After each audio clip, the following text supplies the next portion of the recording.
Hello everyone and welcome to Module 6. We're now approaching the end. After Module 6, there's just Module 7 and 8 to go. So there is light at the end of the tunnel, even though it may be very challenging right now.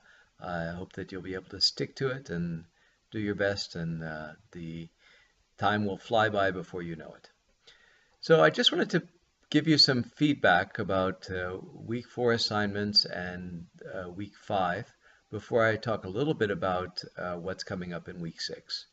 So you received your week 5 assignment back on Tuesday morning. This was working on the case studies, looking at sustainability in business and preparing a pitch to your CEO. Most of the submissions were quite good. I think there were some excellent suggestions about things that the companies could do, and it was often positioned in a business context. But the surprising thing is that I guess one of the most common mistakes we saw that people did not really discuss the tension between cost and investment in sustainability. And in business, that will be always one of the major challenges. How do you remain sustainable in terms of maintaining profitability while at the same time implementing environmental and social sustainability measures? And particularly if you're speaking to the CEO, that will probably be one of the first things that they'll want to know about. There are many. When will you want to implement the activities? What will it cost?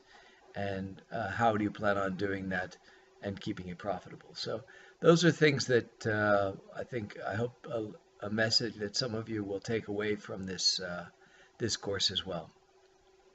Just another suggestion for improving your marks again.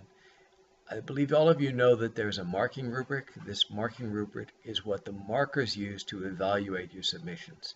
And you can download this marking rubric in each assignment. There's the marking rubric is in there, and then you will see per area what constitutes the different marks. So I would definitely recommend that once you've completed your assignment, you go back and look at the marking rubric and see if you've actually done what has been asked and how your mark or how your submission compares to what the marking rubric says. So just a suggestion for the next 3 modules, which you still have to do. Things have improved a lot with referencing. I think most people are now well on track to referencing well and referencing the relevant material, particularly the material in the module. Still a few people who are going over word counts, but again, just a reminder, the word counts are important and you will be penalized for exceeding the word count. So make sure you do that. Also, going way under word count, it will also not be good for you because you really do need the number of words available to you to make a convincing argument usually, so that the word counts are not selected randomly. A little bit of feedback on week 5, which we've just completed. Some very good contributions in the small groups on the online forums. You all did a very good job of working together, and it was nice to see the collaboration and how you inspired each other and challenged each other. That was very nice. During the next couple days, we will be posting some comments about each group's final project or final submission, just some feedback about that. But you also will have a look at Dr. Theo Hacking's video this week, where he follows up about the design assignment. Which brings us to this week, week 6. The topic of this week is how to effectively communicate sustainability strategies and goals to internal and external stakeholders.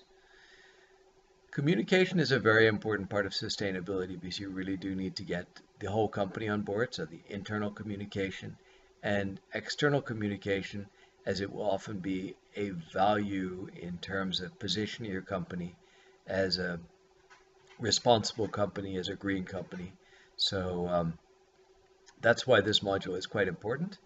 And yeah, we'll be looking forward to seeing all of your submissions and your involvement in the forum posts. And best of luck to you all. See you next week.